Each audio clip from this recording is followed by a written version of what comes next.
Hi guys, Tyson here, and welcome to Commons Foods at Home. Guess what? After shift drink again.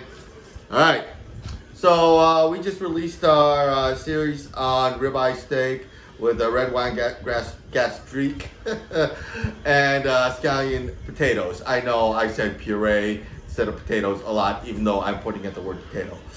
Yeah. What do you want? I'm a cook, I'm not an actor. Alright, so let's get on with it. First question. How is conflict in a kitchen dealt with?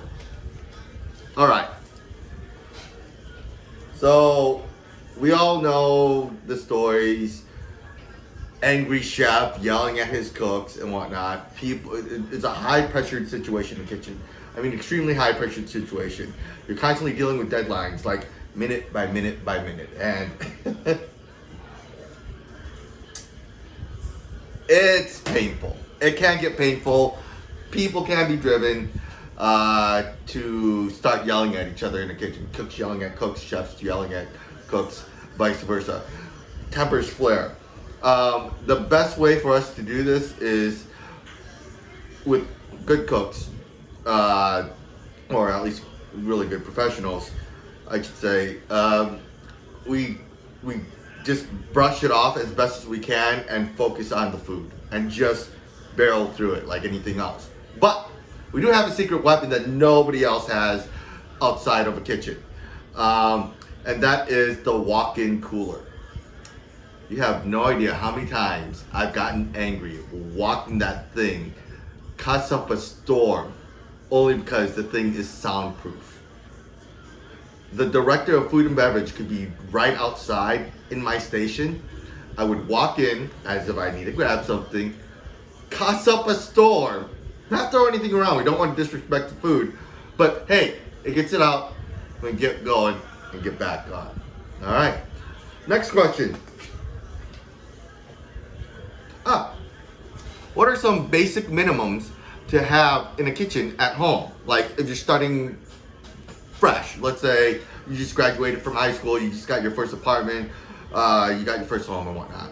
All right, to actually cook food, you need a pot and pan set. Until you get used to good pots and pans, non-stick really works well. If you have non-stick, I suggest using wooden spoons or rubber spatulas or something coated. You don't want metal on metal. If you go back to our kitchen basics episodes, 4 knives, you got your paring, boning, bread knife, and chef knife. All right. Obviously, you need a cutting board for those knives, and ingredients. You know, maybe a sheet pan or two, so that you could use the oven. But to get started, that's really all you really need. And a good area to wash dishes, you know, take care of that.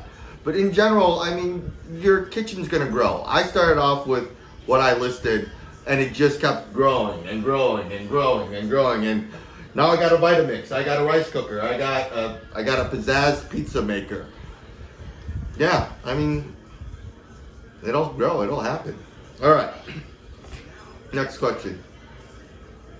How do I know a good steak from a bad one? Good question. All right. A lot of people don't realize the levels of steaks and quality, right? You got different cuts, and we'll go over in the future what the different cuts do. But how do you know if you have a good steak?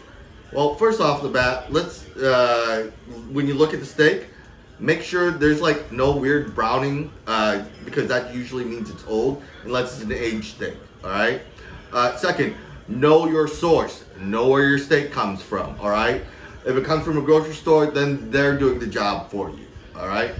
But finally, there's a 3-tier grading system here in the United States. Prime is the best, then it goes to select, then choice. This is determined by the USDA, and it's based on marbling in the meat. Marbling, people assume it's the fat of the meat. It's actually the fat. So the little white marbling and lines, actually in the muscle fiber. The more of that you have, the higher grade of meat you have. All right, and that's it. Oh, look, if you like this, please like, comment, and subscribe. Bye.